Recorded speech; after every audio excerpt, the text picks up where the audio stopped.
This is Kolkata TV's podcast news. আপনারা শুনছেন পডকা। সেতারে Jamal Kudu দর্শকদের মন ছুঁলেন ঋষভ। আমি স্বর্ণালী, জানাবো বিস্তারিত। সন্দীপ রেড্ডি ভাঙ্গা পরিচালিত ছবি অ্যানিমাল নিয়ে নানান সমালোচনা শুরু হয়েছিল মুক্তির পর থেকেই। সেই সবকিছুকে পিছনে ফেলে বক্স অফিসে ঝড় তোলে এই ছবি। কিং খানের জওয়ানের পরে এই ছবি ভারতীয় বাজারে দ্রুত 500 কোটি আয়ের রেকর্ড তৈরি করেছে। এই মুহূর্তে ভারতীয় চলচ্চিত্রের নতুন সেন্সেশন এই ছবি। ছবির সিন, ডায়লগ, গান সবই ভাইরাল হয়েছে। দর্শক মহলে সব থেকে বেশি বিখ্যাত হয়েছে ছবির জামাল কুদু গানটি। এই গানটির মাধ্যমেই ছবিতে আত্মপ্রকাশ ঘটছে ববি দেওলের।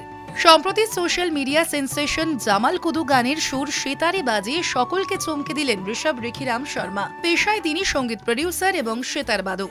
সোশ্যাল মিডিয়ায় হামেশাই তিনি বিভিন্ন ধরনের বাদ্যযন্ত্র বাজানোর ভিডিও পোস্ট করে থাকেন। এবার তাকে জামাল কুদু বাজাতে দেখা গেল সেতারে। সোশ্যাল মিডিয়ায় এই ভিডিওটি দেখে মুগ্ধ হয়েছেন সকলেই। অনেকেই মন্তব্য করেছেন ভীষণ ভালো। ঋষভের একজন অনুরাগী লিখেছেন, আপনি এত ভালো বাজান, আমি চুপচাপ সারাদিন আপনার সেতার শুনে যেতে পারি। ভিডিওটি 1 লাখেরও বেশি ভিউ হয়েছে। শুনুন পডকা রাত দিন 7 দিন।